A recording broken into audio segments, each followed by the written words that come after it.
Hi, my name is Olivia. I want to talk to you about lasers. You're probably going to roll your eyes because you're like, I know what that is. And I thought the same thing. I was like, I know what a laser is. It's in my remote.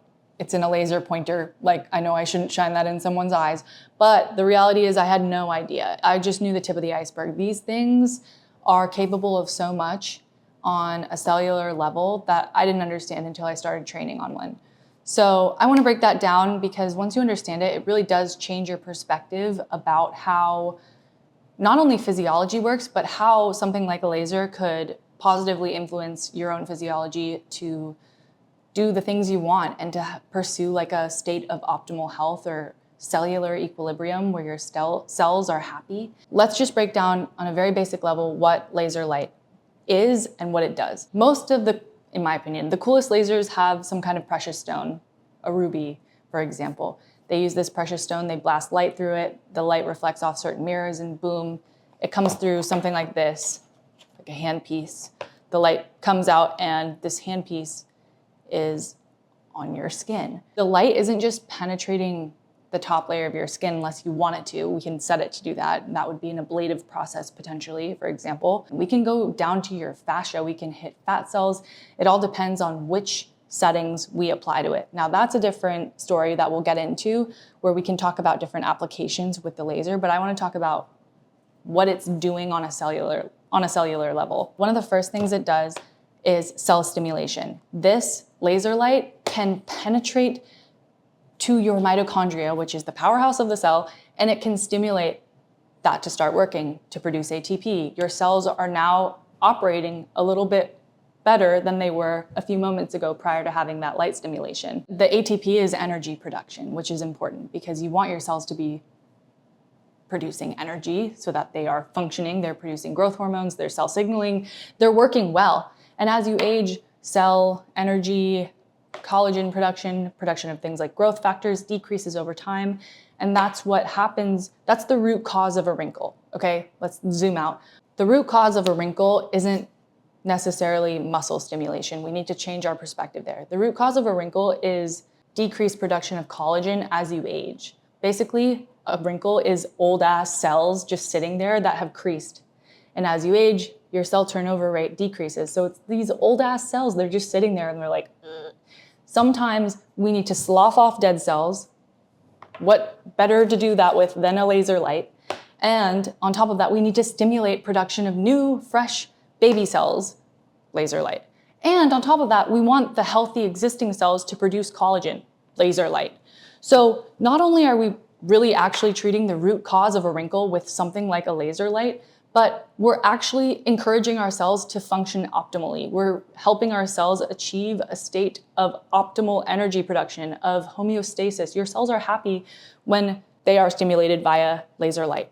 Now, another thing, sometimes you want things to get worse before they get better. Sometimes we have to cause destruction in a controlled manner to create a given outcome, whether it's aesthetic, whether it's medicinal, functional. We want to cause damage on a cellular level to produce a positive outcome. And that can be the case for certain things, like pigmentation in the tissue is like old cells that are maybe confused and they're producing pigment. We want to cause destruction of those cells so that they go away and new cells come back that are the same tone as the rest of the cells. Or like a vein, same thing. We want to cause destruction of that vessel, that vein, because it's kind of flappy. It's not really doing that good of a job of pumping blood. We want to destroy that vessel, get rid of it, like a spider vein, for example. There's not a true like helpful physiological function of a spider vein. It bothers you when you see it in the mirror. Let's just zap it and make it go away. That's a destructive process that is in a controlled manner. So we're using laser light to cause cellular destruction, but it's for a greater good. Laser light can not only do all of those things that I just mentioned, but it can improve oxygenation and also blood flow.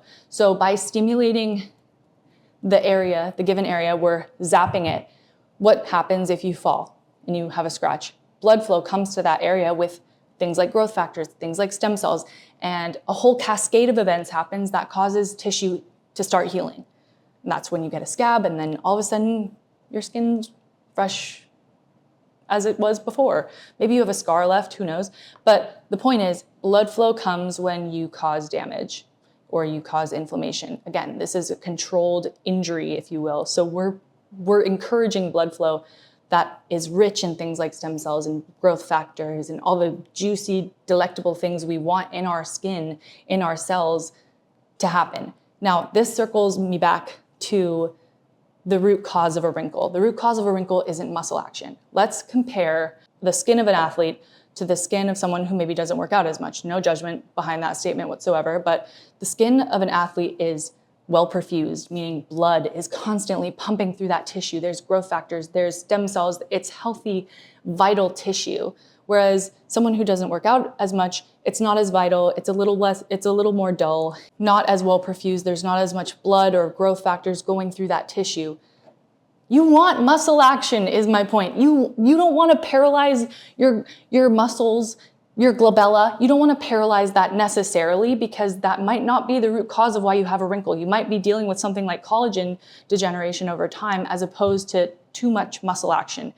This is going to probably be perceived as like a really hard take, but it's true. Think about it, use your common sense. It makes sense that collagen degeneration over time would cause something like a wrinkle and not muscle action. We want muscle action. In fact, I want to encourage muscle action because muscle action results in things like blood flow, delivery of stem cells, growth factors, etc., to that tissue.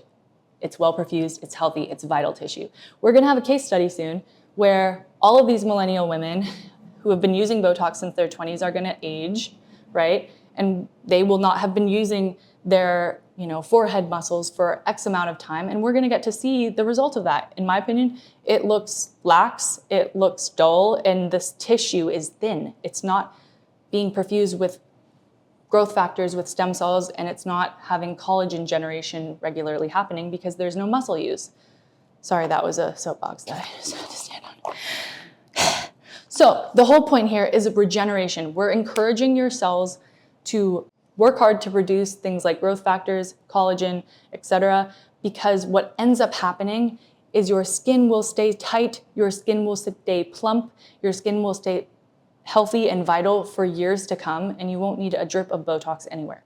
Basically, laser light kickstarts your own biology, your own biological processes to happen at a rate that results in positive outcomes. You're basically flexing what your body already has. You already have the capacity to have tight, healthy, vital skin. You just have to stimulate it. The philosophy is really about regenerative aesthetics in the aesthetics realm. I believe that you'll get the best results. You'll be hotter when you're 60 just by stimulating your cells to do what they are naturally able to do. Keep your skin tight, you'll be good. And we have every accessory here, every treatment here is capable of doing that for you, whether it's PRF, microneedling, laser light. They're all doing that, but in different ways. And it might not be indicated for one person, but indicated for another. And it's completely customizable to your goals. And I will say, sometimes Botox is appropriate, but not always. If any of this resonates with you at all, I'd love to work with you. I'd love to chat more, learn about your goals. Come on down. The doors are open. We open April 1st, and I'm excited to meet you.